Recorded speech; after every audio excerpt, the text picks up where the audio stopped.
The population of United States was 327.2 million in 2018. Say what?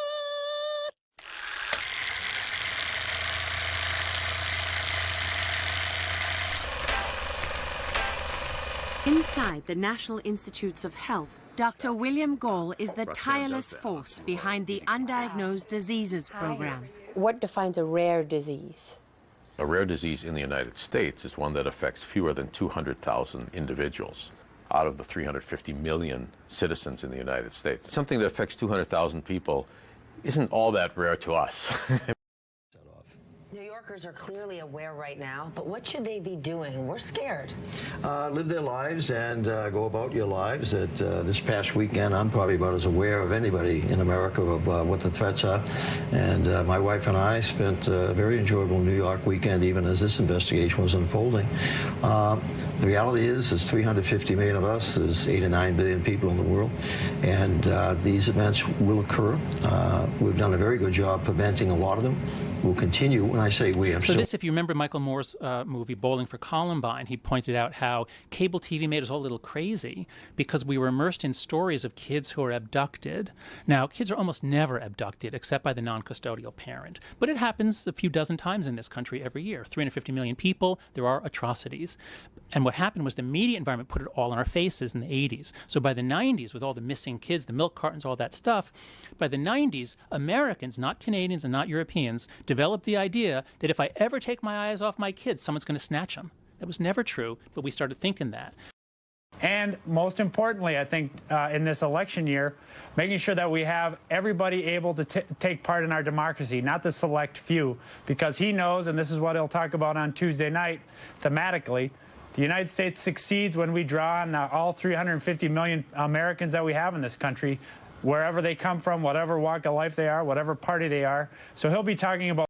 Mike, he's a tough incumbent, but we have unemployment up at 9%. There are problems with the economy. A good candidate could make a very credible run against Barack Obama. We're in a country of, what, 350 million Americans? Yes, exactly. Why is it that the Republicans can't find somebody who can give Barack Obama a run for his money? Like Jeb Bush, Chris Christie, maybe even Mitch Daniels. I think a lot of the Republicans... The story that will run and run. Brett Kavanaugh, Trump's choice as the new man at the Supreme Court, which is an extraordinarily important institution in America. It really makes social policy with the 350 million America. 350 million America. It's more than being a judge. It is a lawmaker. It's a person who...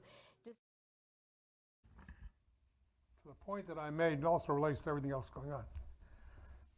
Out of 350 million Americans, Hillary Clinton and Donald Trump?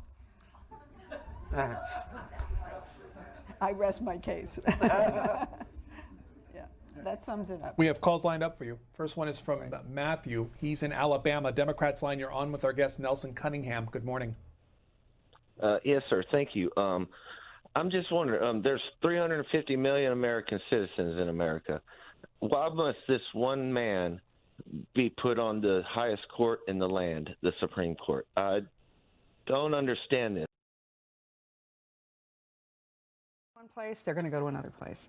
So I think what we need to do is focus instead on the United States, protecting our own borders, understanding who's in the United States, and then focusing our counterterrorism strategy on looking for terrorists instead of 350 million Americans. We're listening to everybody's phone call, but we're not really focused on the handful of people that might actually do us harm. In Great Britain, if we're going to go look for terrorists in every country they are, we're going to be in 30 countries. So the better way, I think, is to get control of our border so we know who's here. Right. And secondly, in our ability to look at terrorists, we're looking at 350 million Americans. We're looking at 350 million Americans. Let's just focus on people who have profiles that fit terrorists instead of looking at Granny from Grand Rapids who's on her way to Disney World. Take those shoes off, Take Granny. those Former shoes off, Milwaukee Granny. County Sheriff David Clark is the spokesperson and senior advisor for America First Action and joins us now after a lifetime in law enforcement. So, Sheriff, if I gave you this case, where would you start?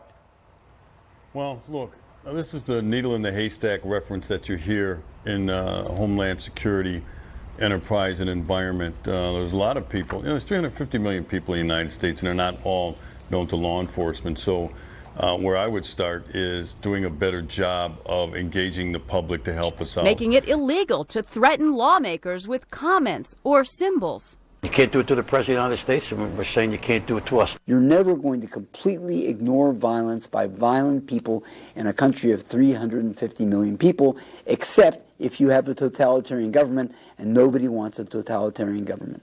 You don't want to stay there. You don't I think protect the homeland, become energy independent.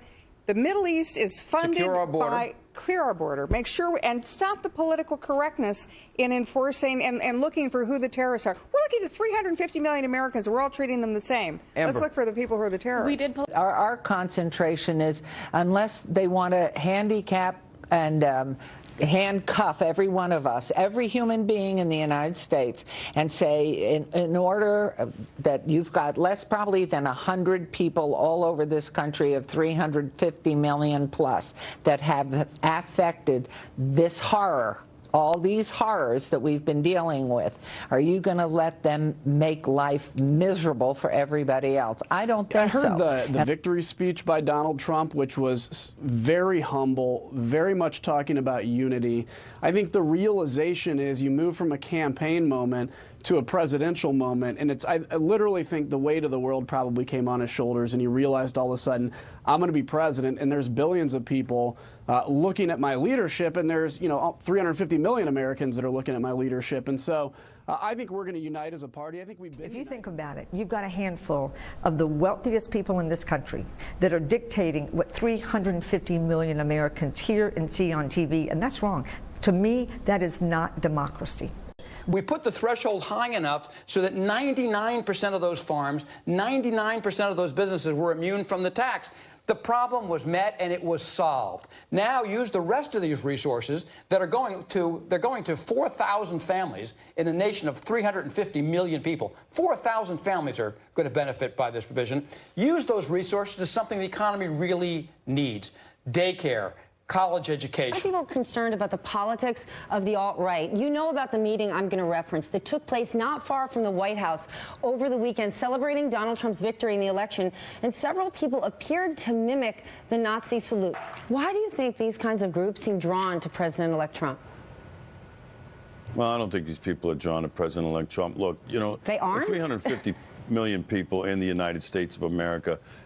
People are free to do what they want to do. Some of it is repulsive. Oftentimes it is from both sides. Look, those are people on the margins. You cannot use that. Let me ask you this, too. And I've asked members of Congress and members of the United States Senate this, but I find it fascinating. You're watching the Mueller investigation as if it's in a black box like every other one of the 350 million Americans, right? I mean, you have no idea what's coming, and you have no idea what the underlying facts are. Well, the first part is certainly true. I mean, Bob Mueller very intelligently has. Any sort of puncture of that would be a key victory for them. And third, we have the challenge of getting young, healthy people to want to buy into this, and people in general understanding that we are a community. We are not 350 million individuals. And if we don't take care of everybody, then we are not the nation that we could be. And when we have people who are using the veterans as well as many others. See, it makes sense that we do all the other things that we've done, all the VA acts to come together with a totally reformed Veterans Administration for our veterans who've served us. How many people is that? That's 22.5 million people in America today that served us at one time or another. 6.5 million who are served by the VA Health Services. That's a lot of people, but it's a small handful of people compared to the 350 million people in our country. Compared to the 350 million people in our country. Think about this, less than 1% of our population served and defended us all and risked their lives.